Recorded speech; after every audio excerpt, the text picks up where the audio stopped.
You are most welcome friends. तो friends, आज मैं आप लोगों के लिए इंग्लिश ग्रामर में प्रोनाउन टॉपिक लेकर आया हूं। Pronoun topic parts of a speech में दूसरे नंबर पर आता है। नंबर 1 में नाउन आता है, जिसको हिंदी में हम संज्ञा के नाम से जानते हैं। नाउन टॉपिक पे मैं वीडियो बना चुका हूं, लगभग 10 वीडियो इसको समझने के लिए बनाया हूं। उस वीडियो का नाम है नंबर 1 में प्रॉपर नाउन, नंबर 2 में कॉमन नाउन, नंबर 3 में कलेक्टिव नाउन, नंबर 4 में मटेरियल नाउन, नंबर 5 में एब्स्ट्रैक्ट नाउन, नंबर 6 में काउंटेबल नाउन, नंबर 7 में अनकाउंटेबल नाउन, नंबर 8 में नंबर जिससे सिंगुलर प्लूरल को समझना जरूरी है, नंबर 9 में जेंडर जिसमें masculine, feminine, neuter, common gender को समझना जरूरी है, और 10 में आता है केस, जिसमें nominative case, objective case, possessive case या वोकेटिव केस आता है। इन 10 टॉपिक को अगर आप अच्छी तरह से समझ लेते हैं तो आपका ये नाउन टॉपिक अच्छी तरह से समझ में आ जाएगा। अब नंबर 2 में आता है प्रोनाउन।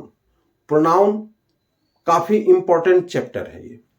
इसे अगर समझ लेते हैं तो आपको कॉम्पिटिटिव एग्जाम में इसी में से अधिकांशतः क्वेश्चन आता है।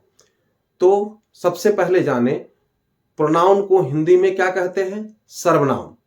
और प्रोनाउन यानी जो नाउन के लिए आता है या नाउन के स्थान पर जिस वर्ड को हम प्रयुक्त करते हैं या यूज करते हैं, ऐसे वर्ड को हम प्रोनाउन कहते हैं। तो आए हम इसका डेफिनेशन इंग्लिश और हिंदी में रिटन में भी समझ लें, फिर इसके बाद एग्जाम्पल भी देकर समझाएंगे, और इसके बाद में काइंड्स ऑफ प्रोनाउन, जो प्रोनाउन कितने टाइप के होते हैं उससे समझाएंगे, और सभी टाइप को अलग अलग वीडियो में एक एक करके अच्छी तरह से समझाएंगे ताकि आपको प्रोनाउन अच्छी तरह से समझ में आ जाए। तो देखें, सबसे पहले यहाँ काइंड्स ऑफ प्रोनाउन, जो सर्वनाम के प्रकार यहां पर दिया गया है। तो सबसे पहले इसका डेफिनेशन समझें। A pronoun is a word that is used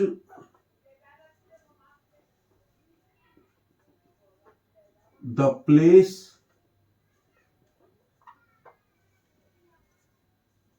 of noun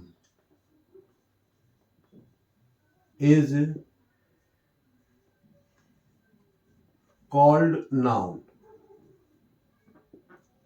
इसको हिंदी में भी समझ लें। नाउन के स्थान पर जिस वर्ड का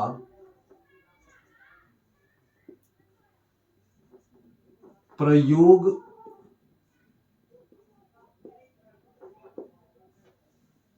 किया जाता है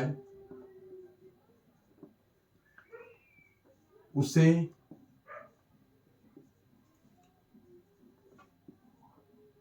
प्रोनाउन कहते हैं।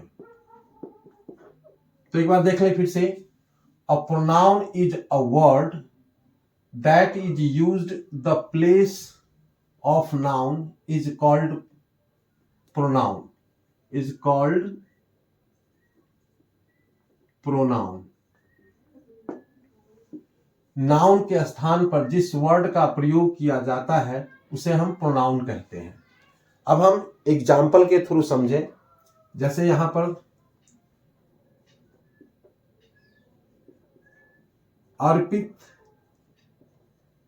Is a singer. अब यहां पर अर्पित नाम आया है, ये बॉय का नाम है। तो यही नाम अगर हम फिर दूसरे सेंटेंस में अगर हम दे देते तो ये सेंटेंस सुनने में, बोलने में अच्छा नहीं लगता। इसलिए इसकी जगह पर अर्पित बॉय है, इसलिए इसकी जगह पर हम ही का यूज करेंगे, जो ही प्रोनाउन है। अब यहां पर देंगे ही सिंग्स अ सॉन्ग।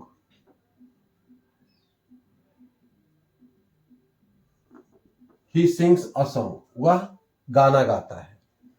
इसी तरह से यहां पर देखें, जैसे फ्रूटी इज माई नीस। अब यहां पर फ्रूटी गर्ल नेम है, तो इसके लेकर के अब इस सेंटेंस में फिर अगर हम फ्रूटी नेम हम देते हैं तो फिर वो सेंटेंस सुनने या बोलने में अच्छा नहीं लगता। इसके लिए यहां पे सी प्रोनाउन यूज होगा। तो सी लिव्स इन हैदराबाद। इसी तरह से अब यहां देखिए, कोई भी व्यक्ति अपना नाम लेकर नहीं बोलता, अपने नाम की जगह पर हिंदी में मैं लगाता है और इंग्लिश में आई। तो यहां पर आई भी ये प्रोनाउन है। जैसे I have a pet dog.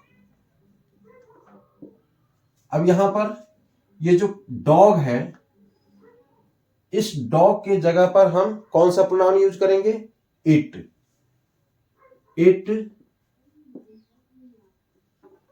Barks at night. तो ये देखें, इसके लिए हमने इट का यूज किया। तो यहां पर ही प्रोनाउन आया, यहां सी प्रोनाउन आया, यहां इट प्रोनाउन आया। इसी तरह से अब जैसे मान लेते हैं कि 3 पर्सन है, जैसे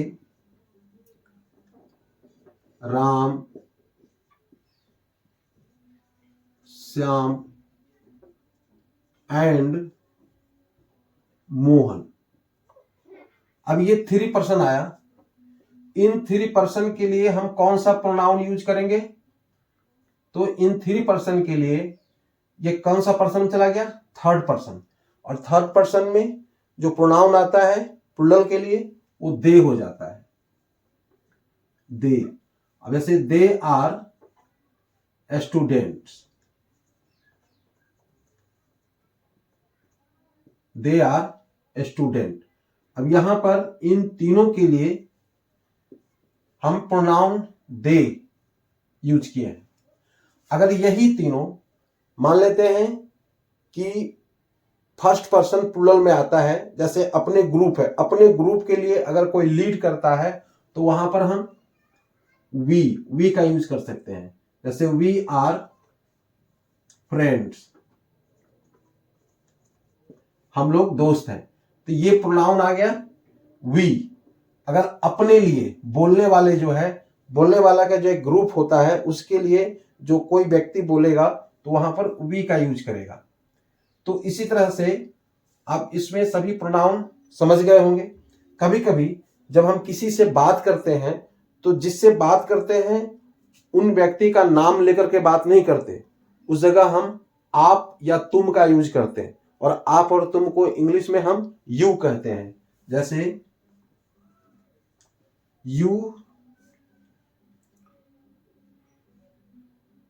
you are my best friend.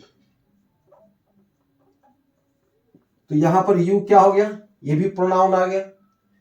इसी तरह से यहां देखें, जैसे दिस इज अ बुक या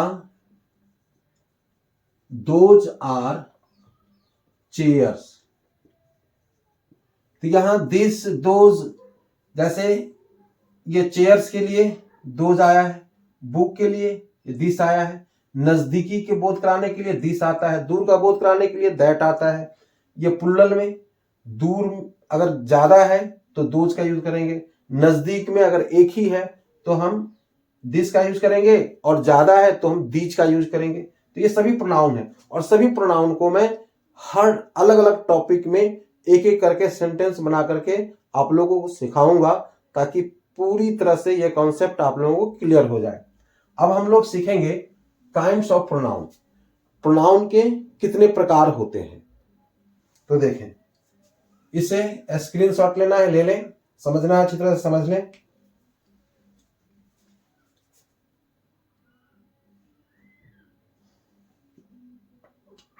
okay,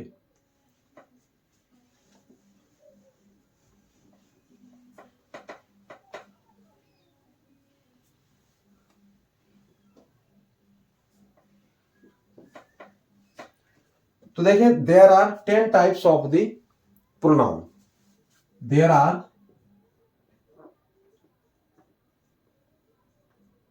are 10 kinds of the pronoun।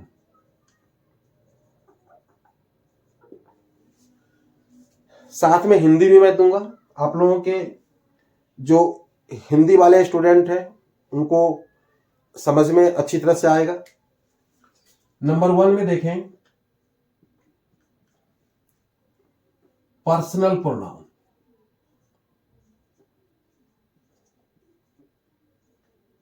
Personal pronoun, इसको हिंदी में कहते हैं पुरुष वाचक सर्वनाम।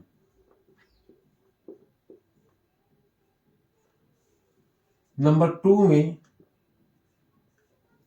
Possessive pronoun.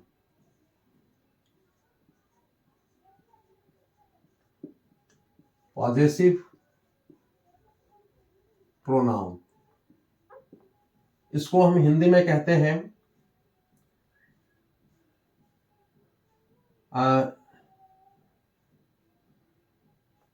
अधिकारवाचक सर्वनाम।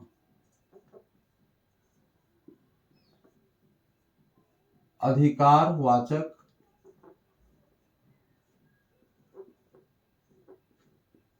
सर्वनाम। नंबर 3 में डिमॉन्स्ट्रेटिव प्रोनाउन।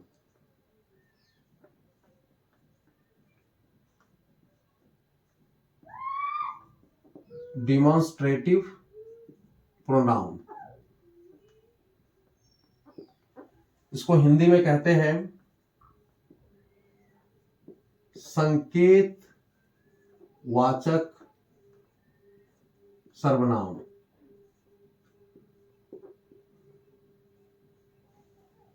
नंबर 4 में डिस्ट्रीब्यूटिव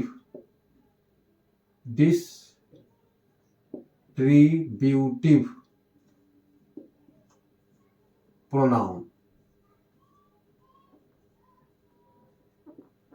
जिसको हिंदी में कहते हैं विभाजन वाचक सर्वनाम।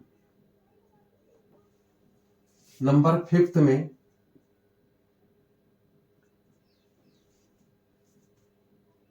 Interrogative pronoun.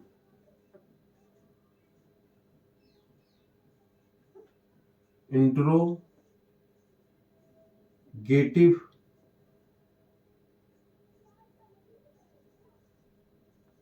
प्रोनाउन, इसको हिंदी में कहते हैं प्रश्नवाचक सर्वनाम।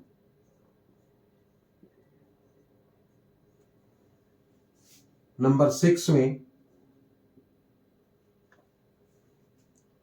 Indefinite pronoun.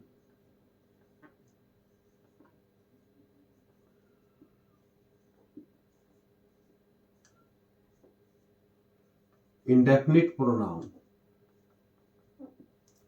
इसको हिंदी में कहते हैं अनिश्चयवाचक सर्वनाम।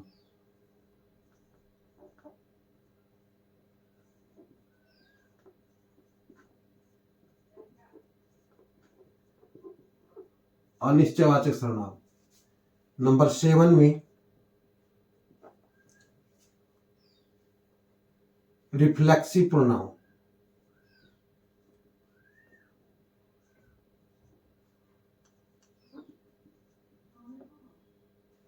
रिफ्लेक्सिव एंड इसी में दो देते हैं क्योंकि दोनों वर्ड एक ही होता है, प्रोनाउन एक ही होता है, सिर्फ यूज अलग अलग होता है, उस टॉपिक में समझा देंगे। तो reflexive and emphatic, emphatic pronoun, जिसको हम हिंदी में कहते हैं निजवाचक एवं जोरदार वाचक सर्वनाम। निजवाचक और जोरदार वाचक, जोरदार वाचक सर्वनाम। 8 में रेसिप्रोकल प्रोनाउन,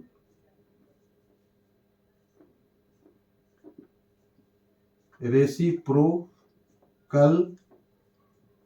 प्रोनाउन,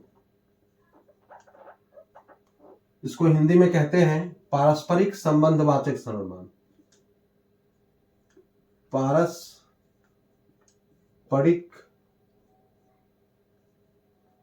संबंध वाचक सर्वनाम। 9 में रिलेटिव प्रोनाउन,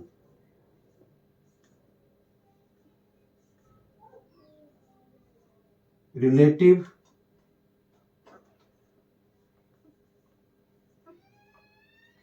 प्रोनाउन, जिसको हिंदी में कहते हैं संबंधवाचक सर्वनाम।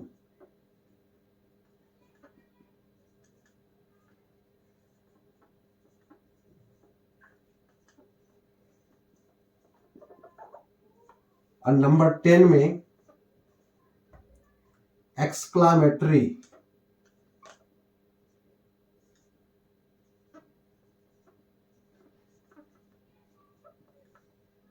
एक्सक्लामेटरी प्रोनाउन,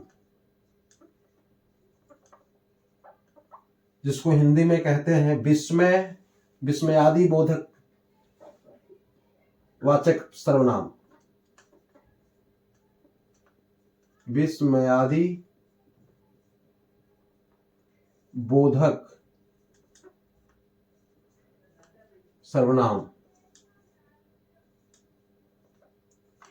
तो मैं समझता हूं ये 10 टाइप के जो होते हैं प्रोनाउन वो मैं दे चुका हूं, इंग्लिश और हिंदी दोनों में दे दिया हूं, ताकि आप लोगों को अच्छी तरह से इस नाम को याद कर लेंगे। फिर अगला टॉपिक जो मैं दूंगा, तो सबसे पहले पर्सनल प्रोनाउन में जो जो वर्ड आता है उसका हम कहां कहां पर सेंटेंस में यूज करते हैं वो पूरी डिटेल में सेंटेंस बना करके मैं समझाऊंगा। सभी टॉपिक एक एक करके अलग अलग वीडियो में समझाऊंगा मैं। देखिए पढ़ना है तो अच्छी तरह से पढ़ना है, ताकि इंग्लिश बोलने में समझने में किसी प्रकार की कोई प्रॉब्लम ना आए। तो दोस्तों ये टॉपिक अगर अच्छा लगा हो तो अवश्य लाइक करेंगे, शेयर करेंगे। फिर अगले वीडियो में मिलेंगे, तब तक के लिए बाय, जय हिंद, ओके।